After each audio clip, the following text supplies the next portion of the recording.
வணக்கம். இது நமது கேப்டன் தொலைக்காட்சியின் பிற்பகல் செய்திகள். வழங்குவதற்காக சந்தனா. முக்கிய செய்திகள். தமிழக மக்களின் நம்பிக்கையை பிரபாகரனாக இருந்து பூர்த்தி செய்வேன். அனகாபுத்தூரில் நடைபெற்ற பிரம்மாண்ட பொதுக்கூட்டத்தில் விஜய பிரபாகரன் பேச்சு. சென்னை அனகாபுத்தூர் பொதுக்கூட்டத்தில் பங்கேற்ற விஜய பிரபாகரனுக்கு மாவட்ட தேமுதிக சார்பில் உற்சாக வரவேற்பு. தொண்டர்கள் வெள்ளத்தில் பல்வேறு இடங்களில் கழக கொடியேற்றம். அடுத்த 2 நாட்களில் தமிழகம் புதுச்சேரியில் மிதமான மழை பெய்யும். அரபிக்கடல் பகுதியில் அக்டோபர் 12ஆம் தேதி வரை மீனவர்கள் செல்ல வேண்டாம் என வானிலை ஆய்வு மையம் எச்சரிக்கை. பெட்ரோல் டீசல் விலை உயர்வால் பொதுமக்கள் பாதிப்பு. ஜிஎஸ்டிக்குள் கொண்டு வர வலியுறுத்தல். தோல்வி பயம் காரணமாகவே திருப்பரங்குன்றம் திருவாரூர் இடைத்தேர்தல் ஒத்திவைக்கப்பட்டுள்ளது. தமிழக காங்கிரஸ் கமிட்டி தலைவர் திருநாவுக்கரசர் விமர்சனம். வாக்காளர் பட்டியலில் திருத்தம் மேற்கொள்ள சிறப்பு முகாம். தமிழகம் முழுவதும் நடைபெறும் முகாம்களை பயன்படுத்திக் கொள்ள பொதுமக்களுக்கு அறிவுறுத்தல்.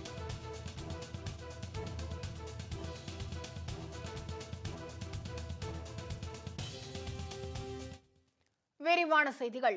எத்தனை ஆயிரம் பேர் வந்தாலும் தேமுதிகவிலிருந்து ஒரு செங்கல்லை கூட அசைக்க முடியாது என கேப்டன் விஜயகாந்தின் மூத்த மகன் விஜய பிரபாகரன் உறுதிபட தெரிவித்துள்ளார். காஞ்சிபுரம் மாவட்டம் பல்லாவரம் அடுத்த அனகாபுத்தூரில் தேமுதிக சார்பில் பொதுக்கூட்டம் நடைபெற்றது. இதில் கலந்து கொண்டு பேசிய விஜய பிரபாகரன் அனைத்து துறைகளிலும் மாணவர்கள் சாதனை படைக்க வேண்டும் என்றார்.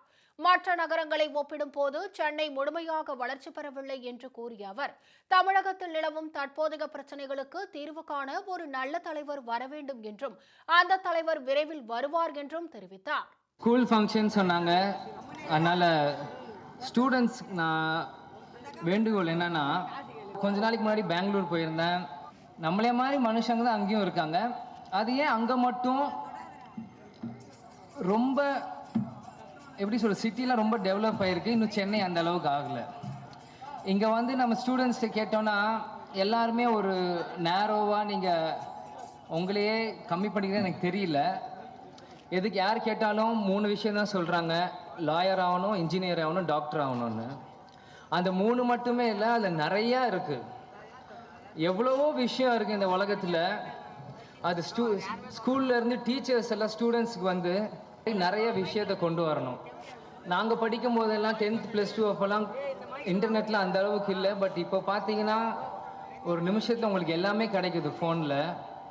நான் ஆர்கிடெக்ட் படித்தேன். நான் படித்து முடிச்சதுக்கப்புறம் நானும் என் ஃபைலை தூக்கிட்டு பல ஆஃபீஸ் ஏறி இறங்கியிருக்கேன். ஒன்று, நீங்கள் வேலை கேட்குறீங்களான்ட்டு திருப்பி என்னை அனுப்பிச்சிடுறாங்க. இல்லைன்னா ஐயோ பொலிட்டீஷியன் ஏதாவது பிரச்சனை ஆயிடும்ன்றாங்க. நான் சொன்னேன், நீங்கள் என் பின்னாடி ஒரு நிழல் இருக்குது, அது யாருக்கும் கிடைக்காத நிழல். அது என்னன்னா கேப்டன் விஜயகாந்த். நீங்கள் அதை பார்க்காதீங்க, என்ன பாருங்க அப்படின்னு. என்ன பார்த்தீங்கன்னா என் ஃபைலை பார்த்து உங்களுக்கு வேலை கொடுக்கணும்னு நினச்சிங்கன்னா கொடுங்க, நான் செய்கிறேன். ஏன்னா அப்பா சொன்னார், இது எது ஆரம்பித்தாலும் அடிப்படையிலேருந்து ஆரம்பிக்கணும். சின்ன கோட்லேருந்து உனக்கு தெரியணும். நீ என் மகன்ட்டு எடுத்தோடனே நீ தங்கத்தட்டில் இருக்கக்கூடாதுன்னாரு. அந்த மாதிரி இப்போது சைக்கிளில் போகிறான்னு பைக்கில் போகணுன்னு ஆசை, பைக்கில் போகிறோன்னு காரில் போகணுன்னு ஆசை, காரில் போகிறோன்னு விமானத்தில் போகணுன்னு ஆசை. எல்லா துறையிலையும் பிரச்சனை இருக்குது. இந்த பிரச்சனையை சரி கட்டுறதுக்கு ஒரு நல்ல தலைவன் வரணும். அது யாருன்னு உங்களுக்கே தெரியும். தனக்கு வைக்கப்பட்ட பிரபாகரன் என்ற பெயர் எவ்வளவு புனிதமானது என்பதை இந்த பொதுக்கூட்டத்தின் வாயிலாக உணர்ந்துள்ளதாகவும் அதனை நிச்சயம் காப்பாற்றுவேன் என்றும் அவர் தெரிவித்தார். டாக் ஷோ மற்றும் விளையாட்டுத் துறையில் தாம் கால் பதித்ததன் மூலம் உலக அளவில் விஜய பிரபாகரன் யார் என்பது தெரிந்துள்ளதாகவும் அவர் கூறினார். டாக்ஸ்னா ரொம்ப பிடிக்கும், அது உங்கள் எல்லாருக்குமே தெரியும். நாய் கண்காட்சி எல்லா இடத்துக்கும் பண்ணியிருக்கேன். முதல்ல நான் ஆரம்பிக்கும் போது தமிழ்நாட்டில் யாருமே இல்லை, எதை கேட்டாலும் வடநாட்டுக்காரன்னாங்க. அப்புறம் விஜய பிரபா இங்கே ஒருத்தன் இருக்கேன்டா அப்படின்னு சொல்ல வச்சேன். அப்புறம் அங்கேருந்து எல்லாரும் விஜய் பாய்ன்னு என்னை கூப்பிட ஆரம்பித்தாங்க. அதில் அப்புறம் இந்தியா முழுக்க தெரிஞ்சுது. அப்புறம் இங்கேருந்து வெளிநாட்டுக்கு போனேன்.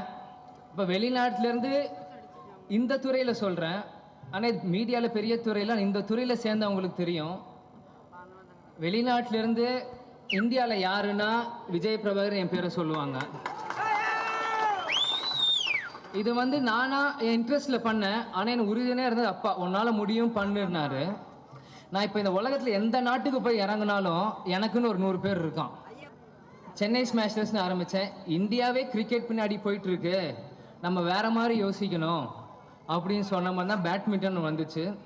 எப்பயுமே ஒரே இதில் போகாதீங்க, மாற்றி மாற்றி யோசிங்க. கன்ஃபார்மாக சக்ஸஸ் ரொம்ப பக்கத்தில் இருக்குது, நீ கஷ்டப்படவே தேவையில்லை. லட்சம் பேர் வந்தாலும் தேமுதிகவிலிருந்து ஒரு செங்கலை கூட அசைக்க முடியாது என சூளுரைத்த விஜய பிரபாகரன் தமிழகத்தில் தேமுதிக விரைவில் ஆட்சியை அமைக்கும் என்றும் நம்பிக்கை தெரிவித்தார். தன்னுடன் இளைஞர்கள் கைகோர்க்க வேண்டும் என கேட்டுக்கொண்ட அவர் தமிழக மக்களின் எதிர்பார்ப்பை நிச்சயம் நிறைவு செய்வேன் என்றும் உறுதியாக கூறினார். கண்டிப்பா சொல்றேன், இன்னும் 10,000 பேர் வரட்டும், 1,00,000 பேர் வரட்டும், தேசிய முற்போக்கு திராவிட காலத்திலையும் ஒரு செங்கல் கூட யாரும் அசைக்க முடியாது.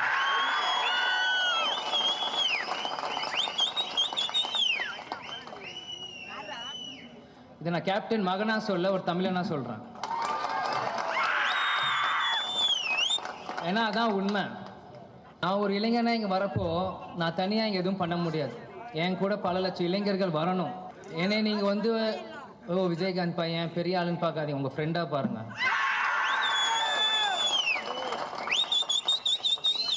ஹாய் ப்ரோ, என்ன மச்சான், என்ன மாமா, அந்த லெவலில் பாருங்க.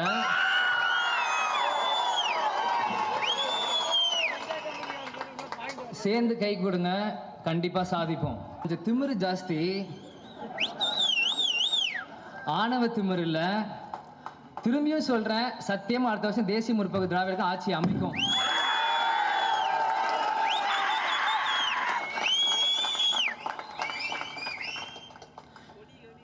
ஏன்னா வரவேற்பு அப்படி, வந்து இருக்க கூட்டம் அப்படி. இதனைத் தொடர்ந்து 10ஆம் வகுப்பு மற்றும் 12ஆம் வகுப்புகளில் அதிக மதிப்பெண் பெற்ற மாணவர்களுக்கு விஜய பிரபாகரன் பரிசுத் தொகை வழங்கினார்.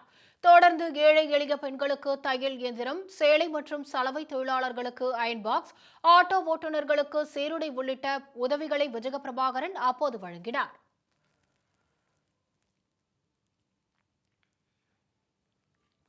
சென்னையை அடுத்த அனகாபுத்தூரில் தேமுதிக சார்பில் பிரம்மாண்டமாக நடைபெற்ற பொதுக்கூட்டத்தில் பங்கேற்ற கேப்டனின் மகன் விஜய பிரபாகருக்கு காஞ்சி வடக்கு மாவட்ட கழகம் சார்பில் வெகு உற்சாகமான முறையில் வரவேற்பு அளிக்கப்பட்டது. தேமுதிக தலைவர் கேப்டன் விஜயகாந்த் பிறந்தநாள் விழா மற்றும் கழகத்தின் 14ஆம் ஆண்டு விழா பொதுக்கூட்டம் காஞ்சி வடக்கு மாவட்ட செயலாளர் அனகை முருகேசன் தலைமையில் நடைபெற்றது. இக்கூட்டத்தில் கலந்து கொள்ள வருகை தந்த கேப்டனின் மூத்த மகன் விஜய பிரபாகருக்கு காஞ்சி வடக்கு மாவட்ட கழகம் சார்பில் திரிசூலம் பகுதிகள் வெகு உற்சாகமான முறையில் வரவேற்பு அளிக்கப்பட்டது. காஞ்சி வடக்கு மாவட்ட செயலாளர் அனகை முருகேசன் மாலை அணிவித்து வரவேற்பு அளித்தார். இதனையடுத்து வாகனங்களில் தொண்டர்கள் புடைசூழச் சென்ற விஜய பிரபாகரன் பல்லாவரம் ஜங்ஷன் பகுதியில் தேமுதிக கொடியினை ஏற்றினார். அப்பகுதி தேமுதிகவினர் வெற்றி முரசின் இசையமைத்து அவருக்கு மாலை அணிவித்து மரியாதை செய்தனர். தொடர்ந்து அனகை நகருக்கு உட்பட்ட பல பகுதிகளில் தேமுதிக கொடியை ஏற்றினார். இதனையடுத்து பம்மல் நகராட்சி அலுவலகம் அருகே உள்ள டாக்டர் அம்பேத்கர் சிலைக்கு விஜய பிரபாகரன் மாலை அணிவித்து மரியாதை செலுத்தினார். முன்னதாக பேசிய மாவட்ட செயலாளர் அனகை முருகேசன் தமிழகத்தில் நடக்கும் எடப்பாடி ஆட்சியின் அவலங்களை பட்டியலிட்டார். கேப்டனை போலவே விஜய பிரபாகரன் தன்னிடத்தில் இருப்பதை மற்றவர்களுக்கு கொடுக்கும் பழக்கம் உள்ளவர் என பெருமிதம் தெரிவித்தார்.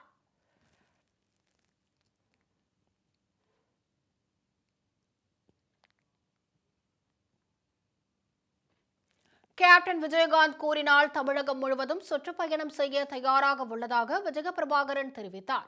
சென்னையை அடுத்த அனகாபுத்தூரில் நடைபெற்ற தேமுதிக பொதுக்கூட்டத்தில் கலந்து கொண்ட பின்னர் செய்தியாளர்களை சந்தித்த விஜய பிரபாகரன் கூட்டத்தில் கலந்து கொண்டது தனக்கு மிகவும் மகிழ்ச்சியாக இருக்கிறது என்றார். அரசியல் என்பது பொது சேவை என கூறிய விஜய பிரபாகரன் கட்சி தலைமை முடிவு செய்தால் தமிழகம் முழுவதும் சுற்றுப்பயணம் மேற்கொள்வேன் என கூறியுள்ளார். தன்னுடன் இளைஞர்கள் இணைய வேண்டும் என்றும் கேட்டுக்கொண்டார். இந்த கூட்டத்தை பார்த்தோன்னே எனக்குள்ளேயே உற்சாகம் வந்துருச்சு எங்கள் கட்சிக்காரங்களை பார்க்கும்போது. அதனால் எனக்கு ரொம்ப சந்தோஷமாக இருக்குது இந்த மேடையில் நான் பேசுனது. முதல்ல அரசியல்ன்றது சேவை, பொறுப்பு தேடி போகிறது அரசியல் இல்லை, சேவை தேடி வர்றது அரசியல். ஸோ நான் சேவை, மக்கள் நல்லபடியாக வாழணும், எனக்கு நிறையா ஐடியாலாம் இருக்குது, அதெல்லாம் பண்ணணுன்ற ஒரு ஆசை. ஏன்னா அப்பா பண்ணாதது இப்போ யாருமே பண்ணதில்லை. நான் வந்து புதுசாக எதுவும் ஆரம்பிக்க போகிறதும் இல்லை. அப்பா பண்ணதை என்னோட சேர்ந்து இளைஞர்கள் நிறைய பேர் சேர்ந்து இன்னும் இதை வலுப்படுத்துவோமே தவிர, அவர் புதுமையான விஷயம் ஏற்கனவே எல்லாம் செஞ்சுட்டாங்க. இது மக்கள் மத்தியில் இன்னும் இப்போ இருக்க டெக்னாலஜி எவ்வளோ ஃபாஸ்ட்டாக எங்களுக்கு சேர்க்க முடியுமோ அவ்வளோ சேர்க்கணும் நாங்கள் யோசிச்சுட்டு இருக்கோம். அப்பா சொன்னால் கண்டிப்பாக போவோம். திருப்பரங்குன்றத்தில் போட்டியிடுவீர்களா என்ற கேள்விக்கு கட்சி தலைமைதான் முடிவு செய்ய வேண்டும் என்று விஜய பிரபாகரன் பதிலளித்தார். தேமுதிக தன்னெழுச்சி பெறும் எனவும் விஜய பிரபாகரன் நம்பிக்கை தெரிவித்தார். கட்சியை வளப்படுத்த தமிழகம் முழுவதும் சுற்றுப்பயணம் செய்ய தயாராக உள்ளதாக தெரிவித்தார். மதுரை வந்து ரொம்ப நெருங்கிய தொகுதி, அந்த பகுதியில் இருக்கிற திருப்பரங்குன்றத்தில் இடைத்தேர்தல் நடைபெறும். தேமுதிக சார்பில் நீங்கள் போட்டியிடுவீங்க? அதெல்லாம் கட்சியின் தலைவர் தான் முடிவு பண்ணோம். இப்போ நான் ஸ்கூல் ஃபங்க்ஷன் வந்து அதை நான் சொல்ல முடியாது, எனக்கு முடியாது. ஒரு தொகுதிக்காக நான் வரலையே, 234 தொகுதி இளைஞர்கள் என் கூட இணையணும், தேமுதிக வளப்படுத்தணும், புதிய சகாப்தம் படைக்கணும்னு தான் நான் இங்கே வந்திருக்கேன். விருப்பத்தில் விட்டதுனால தான் ஏற்கனவே 2 இது நான் பண்ணேன். இது 3வது விருப்பம், அதான் கண்டிப்பாக ஜெயிப்பேன்னு நம்புகிறேன். சிறிய இடைவெளிக்கு பின் பல்வேறு செய்திகள் காத்திருக்கின்றன. இணைந்திருங்கள்.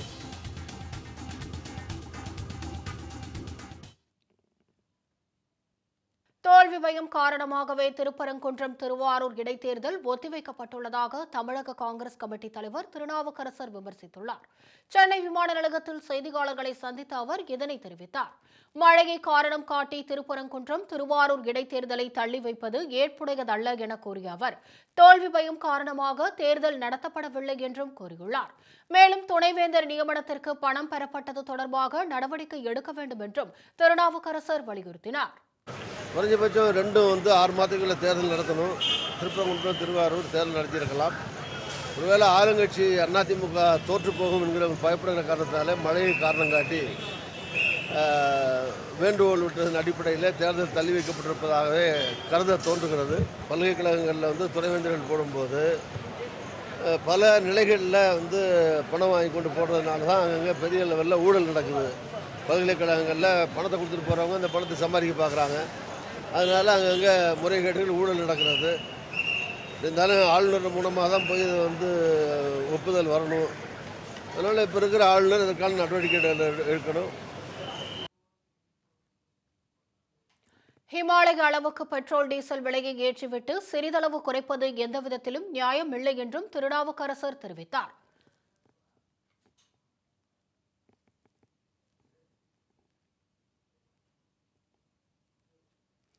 ஹத்தி தீவில் ஏற்பட்ட கடுமையான நிலநடுக்கத்திற்கு 11 பேர் உயிரிழந்தனர். ஹைதி நாட்டில் வடமேற்கே கடுமையான நிலநடுக்கம் ஏற்பட்டது. ரெக்டர் அளவுகோலில் 5.9 பதிவான இந்நிலநடுக்கம் வடக்கு கடலோரத்தின் வடமேற்கே 12 மைல்கள் தொலைவில் 7.3 மைல்கள் ஆழத்தில் ஏற்பட்டது. தலைநகர் போர்ட் ஆஃப் பிரின்ஸ் லேசான அளவில் நிலநடுக்கம் உணரப்பட்டது. இதில் கட்டிடங்கள் மற்றும் வீடுகள் சேதமடைந்த நிலையில் இடிபாடுகளில் சிக்கி இதுவரை 11 பேர் உயிரிழந்ததாக தகவல்கள் வெளியாகியுள்ளன. படுகாயமடைந்த பலர் மருத்துவமனைகளில் அனுமதிக்கப்பட்டனர்.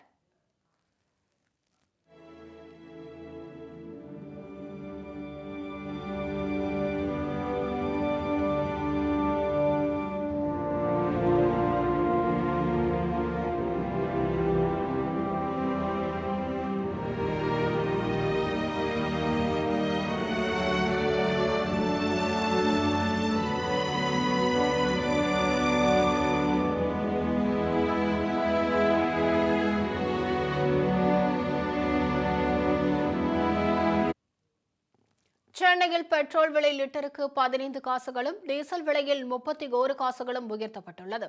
பெட்ரோல் டீசல் விலை கடந்த 2 மாதங்களாக தொடர்ந்து உயர்ந்த வண்ணமாய் இருந்தது. சர்வதேச கச்சா எண்ணெய் விலைக்கு ஏற்றவாறு பெட்ரோல் டீசல் விலையை எண்ணெய் நிறுவனங்கள் தொடர்ந்து உயர்த்தி வருகின்றன. அமெரிக்க டாலருக்கு நிகரான இந்திய ரூபாயின் மதிப்பு சரிவை கண்டு வருவதாலும் விலை ஏற்றத்தை தவிர்க்க முடியவில்லை என எண்ணெய் நிறுவனங்கள் தெரிவித்து வருகின்றன. இதற்கிடையே கலால் வரியை குறைத்துக் கொள்வதன் மூலம் 2.50 ரூபாய் குறைக்கப்படும் என மத்திய அரசு நேற்று முன்தினம் அறிவித்தது. இதனால் சென்னையில் நேற்று பெட்ரோல் விலை 84 ரூபாய் 89 காசுகளுக்கும் டீசல் விலை 77 ரூபாய் 42 காசுகளுக்கும் விற்பனையானது. இந்நிலையில் பெட்ரோல் டீசல் விலையை எண்ணெய் நிறுவனங்கள் இன்றும் உயர்த்தியுள்ளன.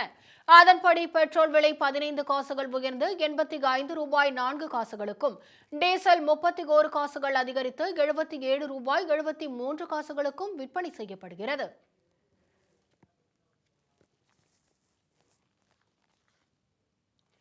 வங்கக்கடலில் அந்தமான் அருகே காற்றழுத்த தாழ்வு பகுதி உருவாகியுள்ள காற்றழுத்த தாழ்வு ஒடிசா நோக்கி செல்ல வாய்ப்பு உள்ளதாக சென்னை வானிலை மைய இயக்குநர் பாலச்சந்திரன் தெரிவித்துள்ளார். மேலும் அடுத்த 2 நாட்களுக்கு தமிழகம் மற்றும் புதுவையில் மிதமான மழை பெய்யும் என்றும் சென்னையில் லேசானது முதல் மிதமான மழை பெய்யக்கூடும் என்றும் அவர் தெரிவித்துள்ளார். திண்டுக்கல், தேனி ஆகிய மாவட்டங்களின் மலைப்பகுதிகளில் ஓரிரு இடங்களில் கனமழைக்கு வாய்ப்புள்ளது. சென்னை மற்றும் புறநகரை பொறுத்தவரையில் சில பகுதிகளில் இது அடுத்து வரும் 24 மணி நேரத்தில் புயலாக வலுப்பெறக்கூடும். வலுப்பெற்று ஓமன் கரையை நோக்கி நகரக்கூடும். வட அந்தமான் மற்றும் அதனை ஒட்டியுள்ள தென்கிழக்கு வங்கக்கடல் பகுதியில் தற்பொழுது குறைந்த காற்றழுத்த தாழ்வு பகுதி உருவாகியுள்ளது. இது காற்றழுத்த தாழ்வு மண்டலமாக வலுப்பெற்று அடுத்து வரும் 3 தினங்களில் ஒரிசா கரையை நோக்கி நகரக்கூடும். மீனவர்கள் தெற்கு மற்றும் மத்திய அரபிக்கடல் பகுதியில் அக்டோபர் 7 முதல் 12 தேதி வரை செல்ல வேண்டாம் அறிவுறுத்தப்படுகிறார்கள். வாக்காளர் பட்டியலில் பெயர் சேர்த்தல் நீக்குதல் தொடர்பான சிறப்பு முகாம் தமிழகம் முழுவதும் இன்று நடைபெறுகிறது. தமிழகத்தில் இம்மாதம் 31ஆம் தேதி வரை வாக்காளர் பட்டியலில் திருத்தம் மேற்கொள்ளலாம் என தேர்தல் ஆணையம் அறிவித்தது. அதன்படி வருகிற ஜனவரி 1ஆம் தேதியுடன் 18 வயது நிறைவடைந்தவர்கள், வாக்காளர் பட்டியலில் பெயர் இடம் பெறாதவர்கள் நீக்கம், முகவரி மாற்றம் செய்யலாம். அலுவலக நாட்களில் உள்ளாட்சி அலுவலகம், வட்டாட்சியர் அலுவலகங்களில் காலை முதல் மாலை வரை விண்ணப்பத்தை பெற்று பெயர் சேர்த்துக் கொள்ளலாம் என அறிவிக்கப்பட்டது. அலுவலகம் செல்பவர்களின் வசதிக்காக இன்றும் அடுத்த வாரம் ஞாயிற்றுக்கிழமையும் தமிழகத்தில் உள்ள அனைத்து வாக்குச்சாவடிகளிலும் சிறப்பு முகாம் நடைபெறும் என தேர்தல் ஆணையம் அறிவித்திருந்தது. அதன்படி தமிழகத்தில் உள்ள 67,654 வாக்குச்சாவடிகளிலும் காலை 10 மணி முதல் மாலை 5 மணி வரை சிறப்பு முகாம் செயல்படுகிறது. வாக்குச்சாவடிகளில் நிர்ணயிக்கப்பட்ட அலுவலர்களிடம் விண்ணப்பங்களை பெற்று பூர்த்தி செய்து வழங்கலாம். பெயர் சேர்த்தலுக்கான விண்ணப்பத்துடன் வசிப்பிட முகவரி சமர்ப்பிக்கப்பட வேண்டும். ரேஷன் கார்டு, வங்கி அல்லது அஞ்சலக சேமிப்பு கணக்கு புத்தகம், ஓட்டுநர் உரிமம், பாஸ்போர்ட், தொலைபேசி, சமையல் எரிவாயு இணைப்பு ஆகியவற்றின் ரசீது, ஆதார் கடிதம் போன்றவற்றில் ஏதாவது ஒன்றை முகவரி சான்றாக சமர்ப்பிக்க வேண்டும். வாக்களிக்கிறது ஒவ்வொரு இந்தியனுடைய கடமை. அதை நானும் ஃபாலோ பண்ணணும்னு நினைக்கிறேன். அதனால் என்னுடைய வாக்காளர் அடையாள அட்டைக்காக இந்த முகாமில் பார்த்தேன். என்னுடைய லிஸ்ட்டில் என்னுடைய நேம் இல்லை. ஆகையினால் புதிய ஃபார்ம் வாங்கிட்டு போகிறேன். இதை ஃபில்அப் பண்ணி கொடுத்து புதிய வாக்காளர் அடையாள அட்டை வாங்கி ஓட்டு போடுவேன்றதை தெரிவிச்சுக்கிறேன். வாக்காளர் அட்டை சேர்க்கறதுக்காக வந்தோம் சார். பார்க்குறதுக்கு எந்த ஒய்ஃபும் பார்த்தோம், சேர்த்துட்டோம். செக் பண்ணுறாங்க, அது நம்பர் கொடுக்குறாங்க. இப்போ செக் பண்ணி கொடுத்தோன்னா வாக்காளர் அட்டை எல்லாமே போட வேண்டிய கடமை. இப்போ பார்த்து ஓகே பண்ணி தரேன்னு சொல்லியிருக்காங்க. சிறப்பு முகாம்களுக்கு வர இயலாதவர்கள் அலுவலக நாட்களில் வருகிற அக்டோபர் 31ஆம் தேதி வரை விண்ணப்பங்களை அளிக்கலாம். புதிய வாக்காளர் பட்டியல் 2019ஆம் ஆண்டு ஜனவரி 4ஆம் தேதி வெளியிடப்படும்.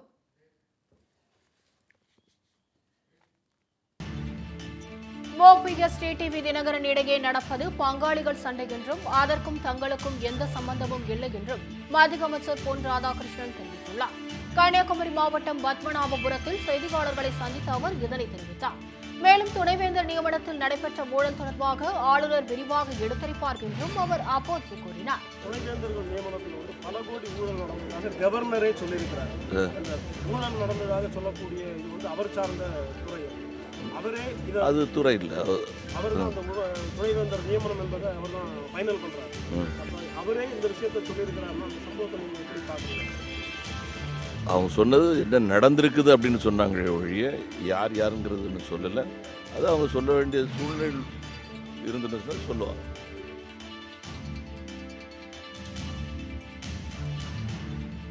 கோவையில் வோடபோன் நிறுவனம் சார்பில் புற்றுநோய் விழிப்புணர்வு மாரத்தான் போட்டி நடைபெற்றது. 6வது ஆண்டாக நடைபெறும் இந்த மாரத்தான் போட்டிகள் ஏராளமானோர் கலந்து கொண்டனர். வெற்றி பெற்றவர்களுக்கு பரிசுகளும் சான்றிதழ்களும் வழங்கப்பட்டன. கோவை கேன்சர் ஃபவுண்டேஷன் அமைப்பதற்கு நன்கொடை திரட்டும் நோக்கில் இந்த மாரத்தான் போட்டி நடைபெற்றது.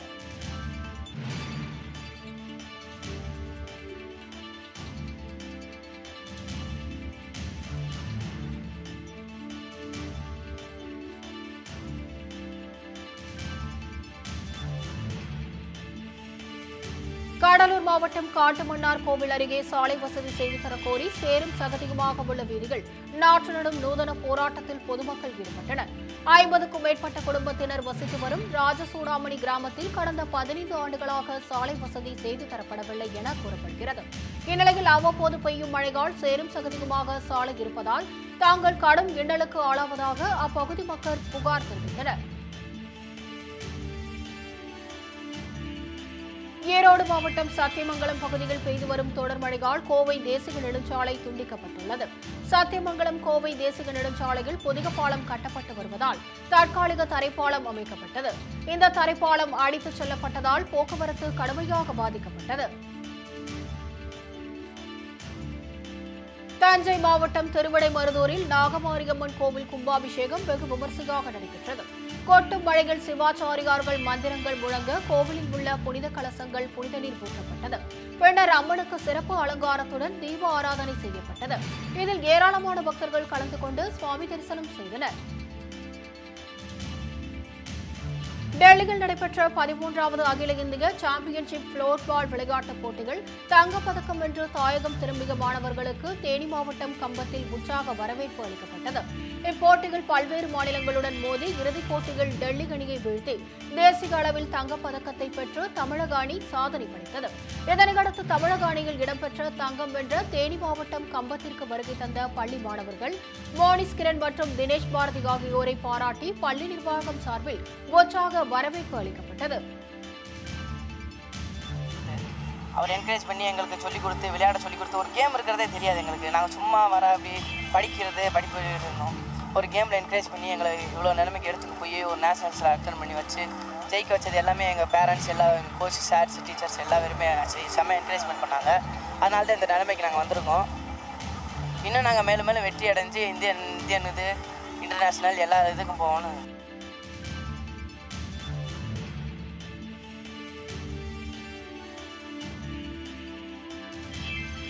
திருச்சி திருவரம்பூர் அருகே மனைவியின் தலையை அரிவாளால் வெட்டி கொலை செய்த எல்ஐசி ஏஜென்ட்டை திருவரம்பூர் காவல்துறையினர் கைது செய்தனர். காட்டூர் புளோமினால்புரத்தைச் சேர்ந்த சகாயராஜ், ஜோஸ்பின் ஆகியோருக்கு 9 மாதங்களுக்கு முன்பு திருமணம் நடைபெற்றது. இவர்களுடன் திருமணமானதில் இருந்தே மனக்கசப்பு இருந்ததாகவும் இதனால் ஏற்பட்ட தகராறில் அடிதடியில் முடிந்ததாக கூறப்படுகிறது. அப்போது ஆத்திரமடைந்த சகாயராஜ் தனது மனைவி ஜோஸ்பினின் தலையை அரிவாளால் வெட்டி தனியாக துண்டித்துள்ளார். இதனையடுத்து அருகில் வசிப்பவர்கள் அளித்த புகாரின் பேரில் வழக்கு பதிவு செய்த காவல்துறையினர் சகாயராஜை கைது செய்து விசாரணை மேற்கொண்டனர். சர்வதேச இதய தினத்தையொட்டி காரைக்குடியில் நடைபெற்ற விழிப்புணர்வு மாரத்தான் போட்டத்தில் 1000க்கும் மேற்பட்டோர் பங்கேற்றனர். ஆண்டுதோறும் செப்டம்பர் 29ஆம் தேதி உலக இதய தினம் கடைபிடிக்கப்படுகிறது. இதனையொட்டி நடைபெற்ற மாரத்தான் போட்டியை மாவட்ட ஆட்சியர் ஜெயகாந்தன் கலந்து கொண்டு பந்தய தூரத்தினை நிறைவு செய்தார். பின்னர் மாரத்தான் போட்டியில் வெற்றி பெற்றவர்களுக்கு பரிசுகளும் சான்றிதழ்களும் வழங்கப்பட்டன.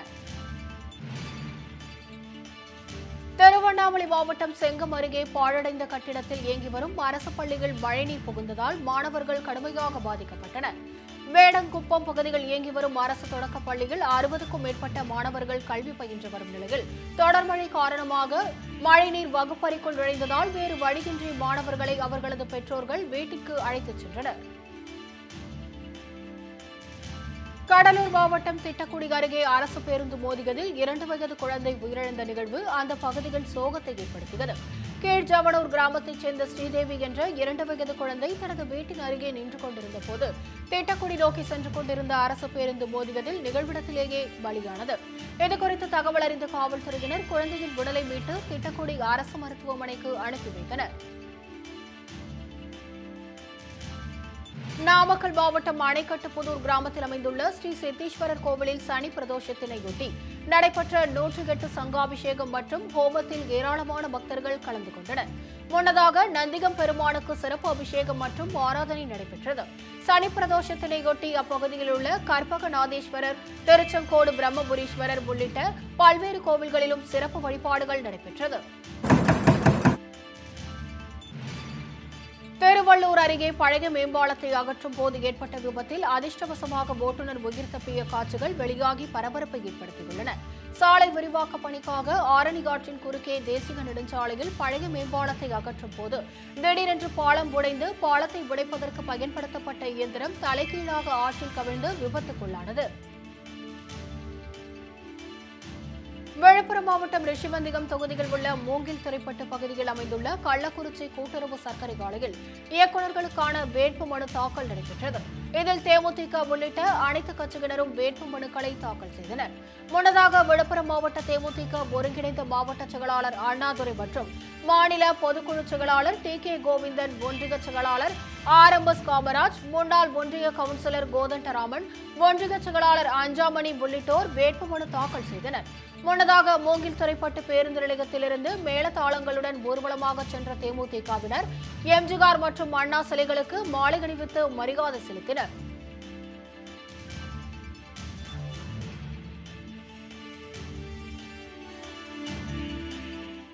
இத்துடன் இச்செய்தி தொகுப்பு நிறைவடைந்தது. உண்மை செய்திகளை உள்ளது உள்ளபடி உடனுக்குடன் தெரிந்து கொள்ள தொடர்ந்து இணைந்திருங்கள். Captain News தொலைக்காட்சியுடன்.